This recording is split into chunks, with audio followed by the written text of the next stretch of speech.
This week in the Missouri Senate, we review another upcoming new law. Senate Bill 34 to the committee for consideration. This bill is Senate Bill 34 was pre-filed on December 1st, heard by the Missouri Senate Education and Workforce Development Committee on February 7th, sent to the Missouri House of Representatives on March 2nd, sent to the executive branch on May 12th, and signed into law on July 6th. Senator Karla May of St. Louis is the sponsor. She says her measure will let school districts add a new class. Senate Bill 34 seeks to provide school districts with the option of offering an elective social studies unit on the Hebrew Scriptures, the Old Testament of the Bible, or the New Testament of the Bible. The bill does not require that schools make each student take the class, but allows students to offer it as a social studies elective. Senator May also says the courts can maintain religious neutrality.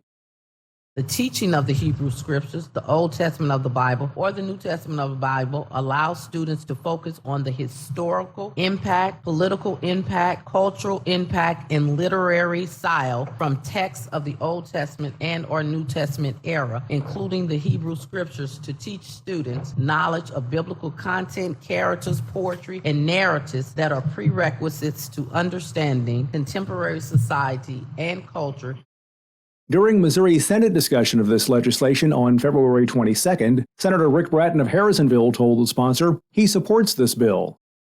I just want to thank you for bringing this forward. I think it's important history. A lot of times it is left out, but it is true history. And I think you found out that apart from church, and I think of many people like, oh, well, if you just went to church, you're just brainwashed what you were taught. But honestly, kind of removing that and seeing it unfold in a historical context is remarkable. Senate Bill 34 will take effect on August 28th. This bill is among several that was signed into law either on July 6th or June 7th. In a rare move, the governor only signed legislation on 3 different days during the interim. Normally, bills are signed over the course of the 45 days allotted between the end of the regular legislative session and the final day for legislative action to be taken. Among the measures signed into law is one that was vetoed. We will highlight legislation set to become law on August 28th next week. We will also continue to focus on individual legislation as the year continues.